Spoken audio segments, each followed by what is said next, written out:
Welcome, friends. This is Sally on Camp Creek. I'm doing a little jelly crafting today. I thought it would come on. I had promised to show you all some plums off of the creek. These are actually more by the pond. Aren't those pretty? They're beautiful. Just beautiful. I love the little leaves too. Just so pretty. I don't know if you can see the green in there, but so pretty. This is the color of the farm. This is when I think of the farm, I think of the color of wild sand plums and Indian blanket, my favorite flower.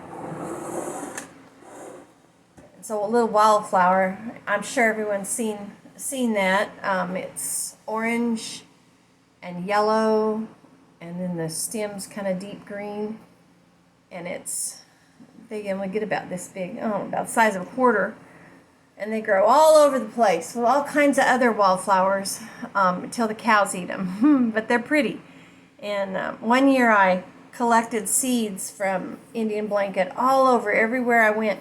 I always drove to town the back road so I could stop, and because they were just millions of them down the country roads, on the sides of the roads. And I would just gather all the drying tops that I could. There's no way you could pick them all so they wouldn't come back, because there was a whole lot of them. But I'd get a bucket every time I went, and then I scattered them all over the place. And they didn't grow the next year, and they didn't grow the next year. But a few years later, they started coming up. So, because we didn't have any on this hill for some reason, they're everywhere else. I have a few now. I have some other strange things growing. And we have the sand plums, and they're just everywhere. They're just all over the place this year. Not every year do we get them, but this year we've got a bumper crop. Last year we didn't have any to speak of. Depends on when your freeze is, but this year we had a real hard freeze late, very late, and I think it froze the flowers. Some of the bushes had flowered, some had not, and the flowers were pretty big on. So it missed a bunch of them. So we got beautiful, beautiful, beautiful, beautiful plums this year. I tell you, to me, it's just the goodness of God when you see these. It's just like, this is, I don't know. And it's the best jelly and jam you ever did make. Anyway, the way I'll work these up is I'll go out and pick them and try within a day or two, pretty quickly, to rinse them real well in cool water. And then I'll put them in a pot and I'll boil them. And I'll take my clean jars, and these are half pints. I'll use pints for them because we go through it quicker.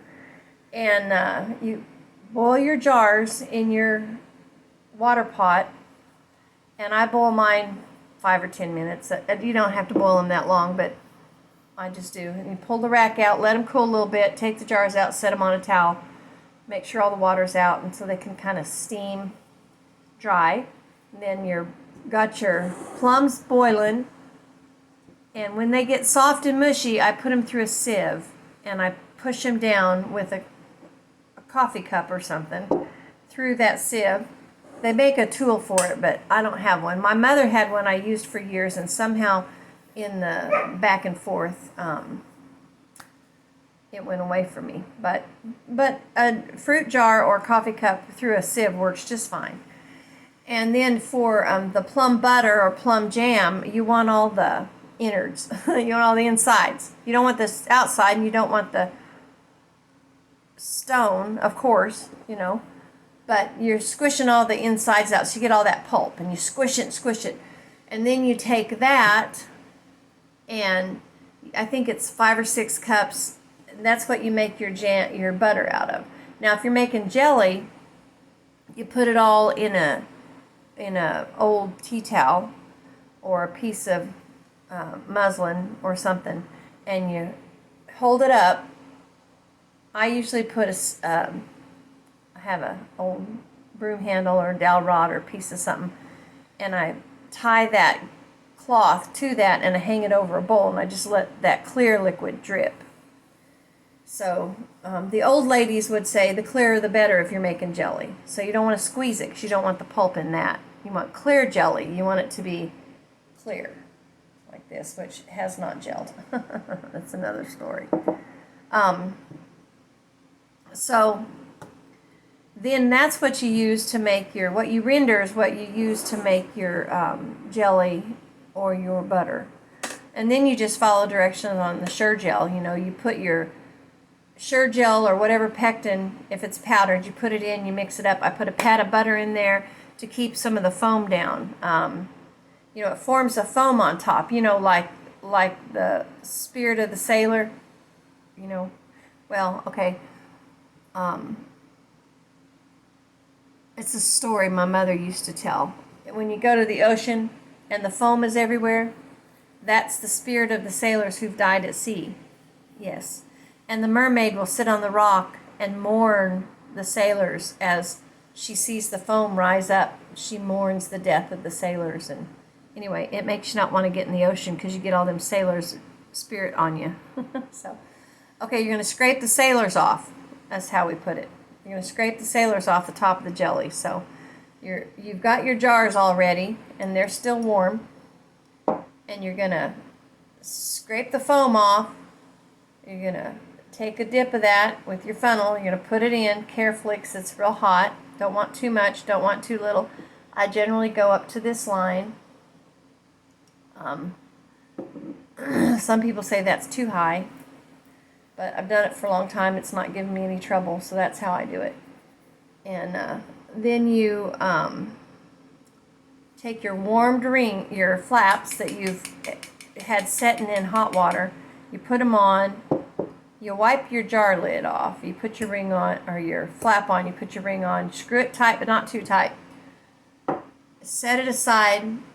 When you get a bunch of them, start putting them in your water bath, because you're going to bath them. If they're jelly, at least 5 minutes. If they're jam, at least 10. Put them back down in there. Now, when I was growing up, we never bathed our jelly. Never.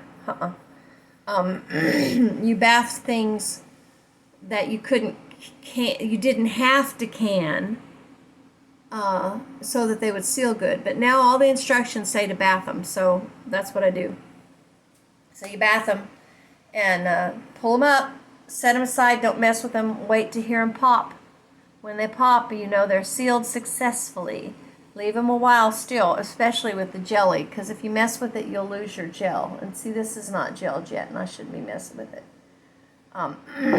And some people would say that's a fail, but this is apple juice that I bought at the store on sale, and sometimes it will gel and sometimes it will not gel. But generally, when it does gel, it's really good. And generally speaking, I will make this up and put it under my bed for about 3 weeks, and in about 3 weeks it will have set. It'll be real tender, but it will have set. It's set a little bit now. This is apple, and I think I got a dozen of these out of one jug of cheap 89-cent apple, 100% apple juice. So, and that's easy too, you know. You just follow the directions. And also I did this with Serta, which I don't normally use. I did this with Sure-Gel. Serta is a liquid pectin, and Sure-Gel's the powder that I've always used, the powder. And I did this last night. This is mint, spearmint to be precise. And see, it's gel, but it's tender. And it's the same way. You take your mint, you wash it and clean it. You take the leaves off of the stems, and I take the seeds off. I scattered the tops in my flower bed. I got this mint from my precious friend Susan, who has amazing gardening abilities that I have been passed over on. But you take it and you take the leaves off, take the tops off. I put the tops in the garden. I fed the stems to the chickens.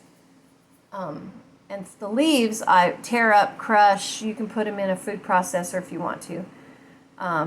With just a couple of cups of water, like 2 cups of packed, or 3 cups of packed mint leaves. And just, I I think it's just a couple of cups of water. I use more than that. My first batch was a little bit weak, but I had a lot of leaves in there, so I just barely covered my leaves, and you just cook them till they boil, and then you set them aside for 10 minutes, 45 minutes. Everywhere from 10 to 45 I have to get an infusion. Then you strain them through a piece of muslin, and then that's what you use to make your jelly. And then I also have 2 tablespoons of lemon, fresh squeezed lemon in it, and a little bit of butter so the sailors will stay away. A little butter keeps it from foaming on top. A little pat of butter, so you don't have to scoop as much. Of course, what you scoop off, when you scoop that foam off, you put that in a bowl, and that's what you eat on bread later while you're waiting. Then, you do the same. You fill your jars, you put them in, you water bath them. And I water bath this about 8 minutes, I think. Which I don't know is necessary, like I said. But the lady from the home extension office said one time because we always followed Grandma's old recipe for everything. Oh, that was the best recipe. And she brought up a very good point. She said, the jar companies change their methods every year, and they come out with a new book, a ball book or a Kerr book or whatever. And they do that probably to make money, but nonetheless, sometimes the directions change because the products have changed. Either the gel has changed, the pectin's changed, or maybe the lids, the flaps. I know the flaps are a little different than they used to be. I have some Tatler flaps my husband bought me for my birthday. I've never used them. They're in a case in the cellar. I want to use them. I was so excited to get them, but I'm scared of them because I've never used them. I need to do that. I need to get them out and use them. But when the jelly jars were going off one year, my husband would go by the Walmart store in the town where he worked in a laboratory, and he see them jelly jars on sale, and he bought many cases of jelly jars for $2 a case. Well, they're 9 to 12 or more now in my little town I live in. So I have a lot of jelly jars packed in closets here and there, but I never have this size. This is the size that you tend to gift, if you make jelly. And, like I'll give this to the post lady when she comes at Christmas time with a washcloth wrapped in a crocheted or knitted washcloth. I do that some years with some fancy teas on top of it, or your Sunday school teacher. I've given these to the kids' teachers at school for Valentine's Day, and so you lose these size jars pretty easily. So anyway, I had to buy some of those, but that's what's my jelly making. So I've been a little lax in my handwork, and no, I have not mowed my yard yet. I'm gonna do that. You think if I wait long enough, some kind soul will come and mow it for me? I've been sitting here drinking my coffee, listening to morning devotion, and working on this boat neck summer breeze top. This old pattern. I don't even know where it came from, but I do see a lot of people wearing these, and I thought I'm going to make me one. I haven't made one in a long time, if ever. For me, never for me. But it's just a simple rectangle. It's pretty big. It may be too big. And you make 2 squares, and it connects at the neck in a boat type neck because it connects here. And then the sleeves have a slit, so you get kind of a ruffle on front and back, and it's sort of a drop sleeve like that. Anyway, I'm playing with it because it's not a good color on me. But what is a good color on me? I have no idea. But I have several of these Kaboo from Lion Brand left over from a swaddler that I made. I have enough to knit another swaddler and still have some scraps. However, I don't want to. Those girls love those little swaddlers, but they take such a long time to do. And I just, and this color is very neutral and not exciting to crochet on. But this is 51% cotton and 49 bamboo. Rayon made from bamboo. Color beige. It's a 3 light. It recommends a size 6 4mm needle or a G hook, which actually is what I'm using. I usually tend to go up, but a G was what I was getting a nice even stitch with. So it's 100 grams, and this is the yarn that they recommend you make knitted knockers out of. That's a prosthetic used by breast cancer survivors. And they also use these for other things too. I know they use them in places for breastfeeding training. I read somewhere that someone had made a bunch for a clinic that did wellness, and that they used them for the girls who'd never breastfed, to show them. I don't know. I read that. I've never done that. I've just made swaddlers out of them, and they do make a real nice cotton swaddler. You use the pattern, Grandma's favorite washcloth, and you just keep going till it's as big as you want. And 2 balls of this made about a 30-inch swaddler, 28 30-inch square swaddler.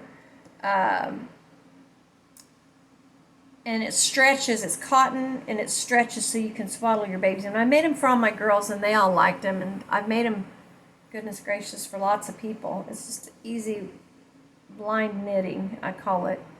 But I have made a lot of mistakes in them. I noticed the last one I made had 3 or 4 places where I picked up a stitch wrong because I'd drop a stitch because you do it while you're doing everything else, and you make those washcloths, you don't pay attention.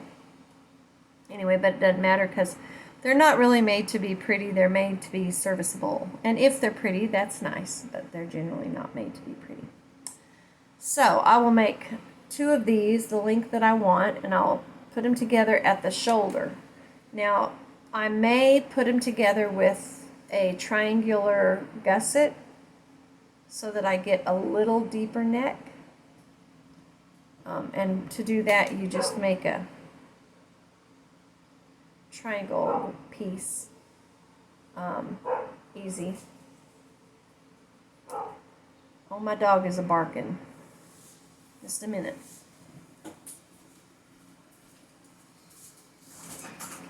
What are you barking at? Get in here. Come on. Come on.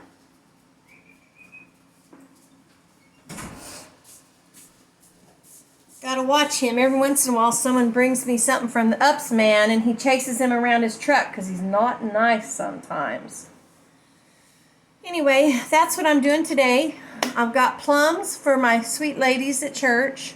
I'm going to have to go pick some more. And then Saturday, my sister will come out and we will make our jelly. And I've tried to get everyone I can think of to pick plums out here, but everybody's got their own plums, so I think the birds are going to have a great time with them. And the animals, used to we had a horse that would be all scratched up this time of year. And I'd try to figure out what was wrong with that silly horse. Couldn't figure out what had happened to that horse. And one day I was out picking plums and there was a horse in the middle trying to eat the plums faster than I could pick them. And she loved them and she just ate them and ate them. It's a wonder it didn't kill her. But we did have a big dog one year. That was my son's dog. A big, he was a big herding dog named Otis. I love that dog. And he died. Oh, it was terrible, terrible. Everybody was gone that weekend. My husband was gone. Everybody was gone. And he was obviously sick and no vet in the area, no dog vet, you know. And I had no means. For one thing, I couldn't have put him in a vehicle. He was huge. So I just took care of him. And I thought he was getting better. He was going to go Monday to the vet. And he died. But I wondered if it was because of the plums, because that year we had a bumper crop and I could not keep that dog up to the house. When I would go pick plums, he would just, he was yay big. I don't know, pretty tall. And everywhere he would go, he would just eat the branches dry of plums. You couldn't stop him. And normally, you know, I've seen dogs eat plums and animals eat plums my whole life, but maybe when I was up to the house, he was down there getting plums. I don't know. Anyway, he passed away. It was very sad. And I did everything I could for that dog. But he may have gotten too hot also. He had a habit of going under the house to nap. And I would make the outside dogs, stay in the shade and stuff, you know. He was, I don't know what happened to him. But anyway, I always wondered if it had to do with him laying in the sun and eating plums all day. Or if it was some genetic defect. I don't know. He just got poorly and didn't look good, and then he died. But the day he was poorly, I was trying to make sure it was hydrated and he was cool and he was all the stuff. Anyway, so maybe you shouldn't eat. Maybe you shouldn't lay in the sun if you've got 10 inches worth of hair hanging down in 105-degree summer and eat plums. Maybe. I don't know, but the animals eat them, and there's plenty of them to eat this year, and we're all grateful. There are wild grapes this year also, but they're not coming off yet. And where they're growing is hanging over a bridge, and the only reason they're still there is because they're hanging over a bridge and none of the animals can get to them. And the birds hadn't found them yet. So if I can get them before the birds, we'll make some wild grape jelly. That will be fun. And meanwhile, I'm going to finish this sample, see if I can get the proportions I want. Generally speaking, this is not a pattern I make for myself because I feel like it makes me look broad.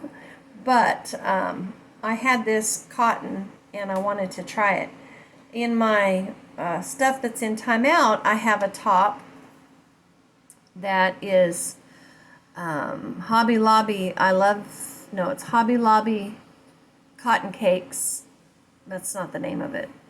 I can't remember the name of it, but it's the garment quality, and it's a gray and lavender and purple. And I started a granny square back and forth. Granny square. No, it's raglan. And I started it 3 or 4 times, and I would get it so far, and it would be huge much too big. And so I kept ripping it out and starting it over. And finally, I put it up because I could not get the size right. I'm not a good judge of my size, and I would do the inches and do the calculations, and I would think that's way too small. So I would add a stitch. And I did that 2 or 3 times, and it was still too big. The first one I made was obviously too small. So anyway, it's in timeout. It's in the closet, and I need to get it out because it's much like this yarn, and I need to figure something to do with it. I either need to make a baby swaddler out of that yarn, or I need to make a top. It would make a shawl also, but I'm trying to use up my leftovers. I tend to always have a lot of leftover yarn, and I'm trying to use some of that up. I'm going to go help with Vacation Bible School in a couple weeks, and my daughter will take me to Hobby Lobby and Michael's and all of the places that have yarn. She's so good to do that. My daughter-in-law will take me too. So I want to work some things up before then. But anyway, I'm going to let you go before my phone starts getting after me, and I'm going to get up and get around and get some stuff done. I'm going to put my apple that hasn't cured yet back underneath my bed with my mint that's turning out much better than I expected. Just request from my sweet son. He likes mint jelly. He's a cook, and he's an IT guy. He's a truck driver. He's a farmer. He's done pipeline x-ray. He can climb a tower. He can jump out of an airplane. and he can cook. He can do all kinds of things. But he likes to make lamb chops, and he likes mint jelly. So I said, I will make you some. Now this one is made with spearmint, and see, I marked the top like that. The S is for spearmint. I have some that's peppermint, and I kept them separate because I wanted to see in the final result if they would taste different. So I will let you know.